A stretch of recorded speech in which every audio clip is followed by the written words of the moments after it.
നമസ്തേ. ശ്രീ ഗുരുവായൂരപ്പനെയും നമ്മുടെ ഗ്രാമാലയങ്ങളെയും വിളിച്ചുണർത്തുന്ന അതിവിശിഷ്ടമായ ഹരിനാമകീർത്തനം 5-ാം ശ്ലോകം തുടരുന്നു. ഹരിനാമകീർത്തനമെതുരചീവതിന്നു ഗുരുവരുളാല് ദേവകളുമരുൾ ചെയ്യുക ഭൂസുരരും നരനായി ജനിച്ചു ഭുവി മരണം ഭവിപ്പളവുമുരചീവതിന്നരുക നാരായണായ നമഃ. ഈ ഹരിനാമകീർത്തനം രചിക്കുന്നതിന് ഗുരു കാരുണ്യത്തിലൂടെ ദേവകളും ബ്രാഹ്മണരും കാരുണ്യം വർഷിക്കുമാറാകണം.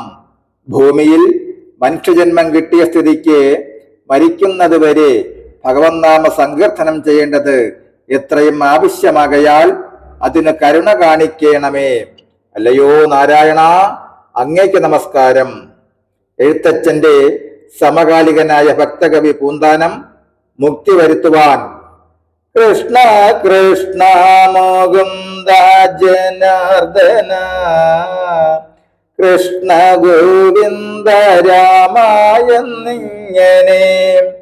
തിരുനാമ സങ്കീർത്തനമെന്നീ മറ്റേതുമില്ല പ്രയത്നമറിഞ്ഞാലും എന്ന് ജ്ഞാനപ്പാലിൽ പറഞ്ഞിരിക്കുന്നു.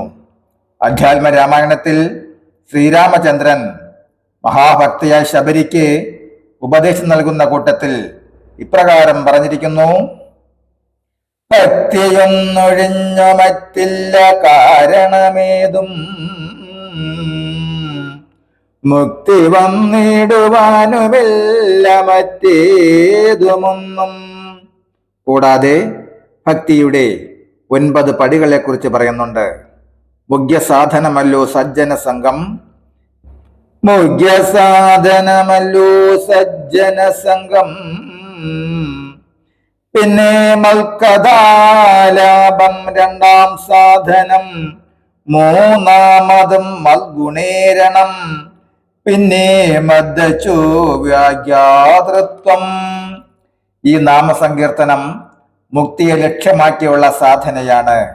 ശ്രവണം, കീർത്തനം, ഹരേസ്മരണം എന്ന് ഭാഗവത പുരാണം.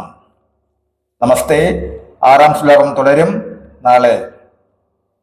നാരായണായ നമ നാരായണായ നമ നാരായണായ നമ നാരായണായ നമ നാരായണ നരക സന്താപനാശക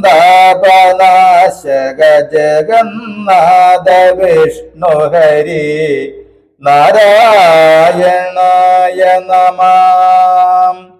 നമസ്തേ.